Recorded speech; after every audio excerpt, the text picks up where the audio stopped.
Well, we got a lot going on, but I wanted you to see this, not the end, but almost the end piece. The next one's going to be prettier, I can tell you that, okay? But that is the final firebox that's in there, and that's looking good, okay?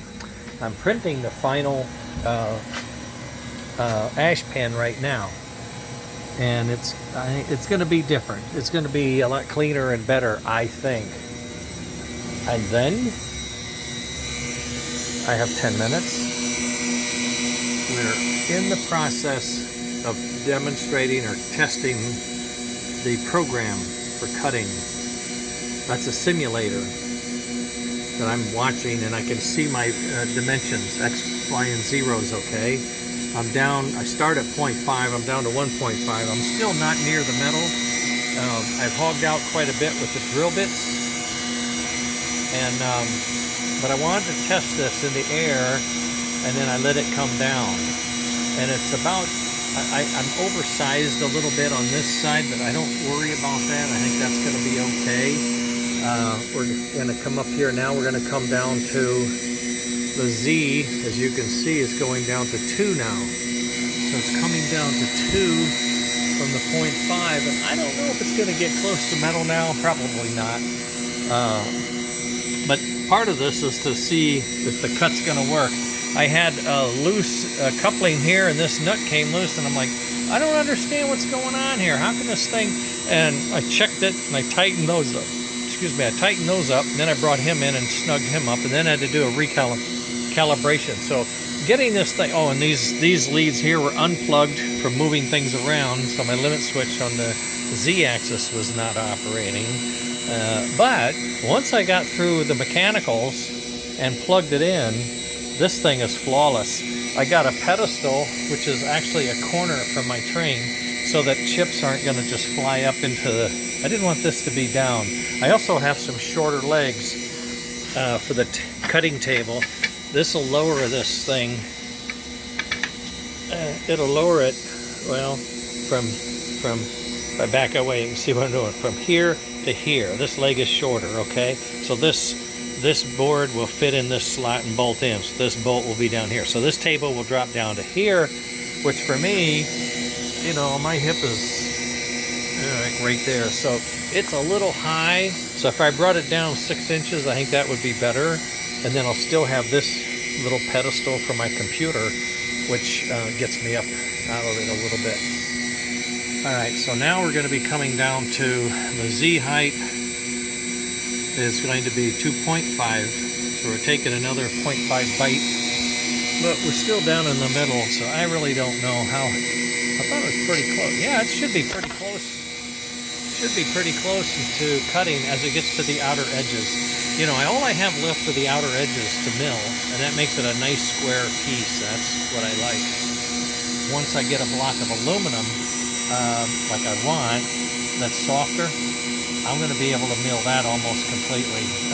I'm going to put in the holes, the slots, and the mounting pieces, whatever I need, and that's going to be pretty exciting. So the width is exactly what I need, the 10. Almost got a nibble there. He doesn't seem to come as far back to, but I know what's happening. He works this pattern out. Well, this board's falling. He works this pattern out short, and then as he goes through it, he's actually going and making it longer and bigger. You see that? So when he's on the last pass. So this last pass is going to be exactly how far he's going to move. Now we're hitting some metal, and you can see we're cutting just past that notch. Oh yeah, oh yeah. So now we're hitting metal. There'll be a phone call any minute. Are you all right? What's going on? And then that's the last pass. Every time it gets to the end, it raises up to the home position and then it does an XY move to center and then comes back down. So you can see here, it's already started. It's down to 3 now. And what I need to make sure is I'm turning fast enough. I'm not moving too fast with the bite. And I can slow down the movements if I need to.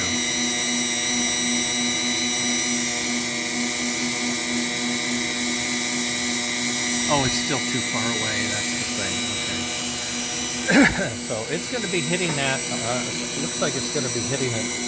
Not this time. Maybe the next time. All right. I'm going to let this go on. I only have a few minutes, so I'm getting the start. Okay. And I think I was going to try to hook up my scope and at least get a reading off of one transformer. If I could do that, I think that would be a good thing. So I might try to do that with my 5 minutes remaining. Pardon it. It gets dry down here. All right, I think we should get a cut.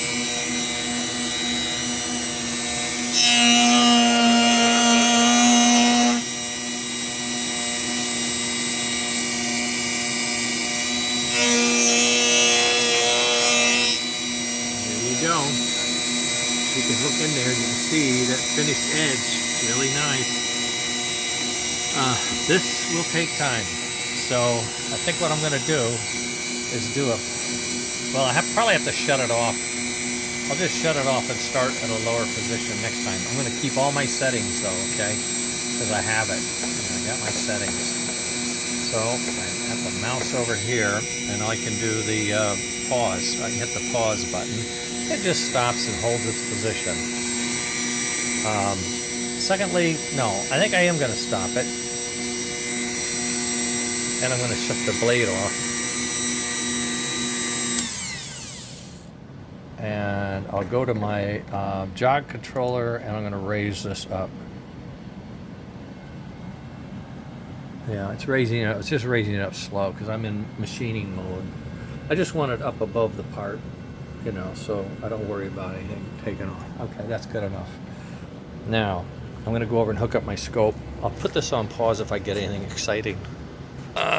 Well, I had it hooked up, but I didn't know how to adjust it or set it. I mean, I could get a solid line, I could get a wavy line, but when I rammed the voltage output from 0 to 100 miles an hour, I didn't get any change. It got a little fatter, but not a lot.